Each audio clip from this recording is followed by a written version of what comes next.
السلام علیکم ورحمۃ اللہ تعالی وبرکاتہ۔ مرکز اہل سنت جامعہ رضویہ منظر اسلام کے یوٹیوب چینل ہم سبق درس نظامی میں آپ کا خیر مقدم ہے۔ پیارے بچوں، جنہوں نے اب تک ہمارے چینل کو سبسکرائب نہیں کیا ہے وہ ضرور سبسکرائب کر لیں اور بیل آئیکن یعنی گھنٹی بھی دبا دیں تاکہ ہر ویڈیو کی نوٹیفیکیشن آپ تک پہنچتی رہے، اور اپنے ساتھیوں سے بھی شیئر کیا کریں تاکہ ہماری گفتگو سے ہر ایک کو فائدہ حاصل ہو سکے، اور بات پسند آئے تو لائک بھی ضرور کیا کریں۔ چلیے کتاب سے کچھ عبارت پڑھ لیتے ہیں۔ بسم اللہ الرحمن الرحیم۔ وَإِنْ أُرِيدَ بِالنَّفْعِ عَدَمُ الْعِقَابِ وَبِالضَّرَرِ الْعِقَابِ فَفِعْلُ الْحَرَامِ وَالْمَكْرُوهِ تَحْرِيمًا وَتَرْكُ الْوَاجِبِ يَكُونُ مِنَ الْقِسْمِ الثَّانِي أي مما يعاقب عليه، والتسعة الباقية يكون من الأول أي مما لا يعاقب عليه. وإن أريد بالنفع الثواب وبالضرر عدمه ففعل الواجب والمندوب مما يثاب عليه، ثم العشرة الباقية مما لا يثاب عليه. ويمكن أن يراد بما لها وما عليها ما يجوز لها وما يجب عليها، ففعل ما سوى الحرام والمكروه تحريما، وترك ما سوى الواجب يجوز لها، وفعل الواجب وترك الحرام والمكروه تحريما مما يجب عليها الى آخر العبارہ۔ پیارے بچوں، آج کے اس سبق میں صاحب شرح ما لہا وما علیہا کا دوسرا معنی بیان کرتے ہیں۔ ہم نے آپ کو بتایا تھا کہ ما لہا وما علیہا میں لام کو اگر نفع کے لیے مانا جائے اور علا کو ضرر کے لیے مانا جائے تو مصنف علیہ رحمت و رضوان نے ایسی صورت میں تین معنی بیان کیے ہیں۔ ایک ما لہا وما علیہا کا پہلا معنی یہ ہے کہ نفع سے مراد ثواب ہو اور ضرر سے مراد عقاب ہو، جس کو ہم نے اس سے پہلے سبق میں بیان کیا تھا۔ اور دوسرا معنی ہم نے کہا تھا کہ نفع سے مراد عدم عقاب ہو اور ضرر سے مراد عقاب ہو، اور تیسرا معنی کہ نفع سے مراد ثواب ہو اور ضرر سے مراد عدم ثواب ہو۔ تو ما لہا وما علیہا میں لام کو نفع کے لیے مانے اور علا کو ضرر کے لیے مانے تو ایسی صورت میں اس کے تین معنی ہیں، جن میں سے ایک معنی کو ہم نے اس سے پہلے سبق میں بیان کر دیا تھا۔ آج دوسرا معنی اس کا بیان کر رہے ہیں۔ فرماتے ہیں وَإِنْ أُرِيدَ بِالنَّفْعِ، اگر نفع سے مراد عدم عقاب ہو اور ضرر سے مراد عقاب ہو، تو آپ دیکھیے کہ مصنف نے جو اقسام میں احکام بیان کیے تھے تو ان احکام میں سے کون سی قسم ایسی ہے جو دونوں سے خارج ہو رہی ہے یا سب داخل ہو رہی ہیں، یہ غور کرنا ہے۔ اور ہم نے آپ کو بتایا تھا کہ ما لہا وما علیہا کو ایسے معنی پر محمول کرنا بہتر ہوگا کہ اقسام احکام میں سے کوئی بھی قسم جس صورت میں خارج نہ ہو پائے۔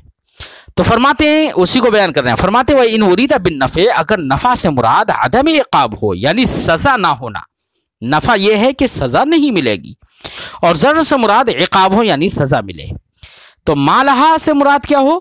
سزا نہ ملنا، اور ما علیہا سے مراد سزا ملنا۔ تو اب آپ غور کریے، فرماتے ہیں صاحب کتاب شرح فَفِعْلُ الْحَرَامِ وَالْمَكْرُوهِ تَحْرِيمًا، تو حرام کا کرنا اور مکروہ تحریمی کا کرنا، ایسے ہی واجب کو چھوڑنا، یکون من القسم الثانی، یہ قسم ثانی سے ہوگا یعنی اس پر سزا ملے گی۔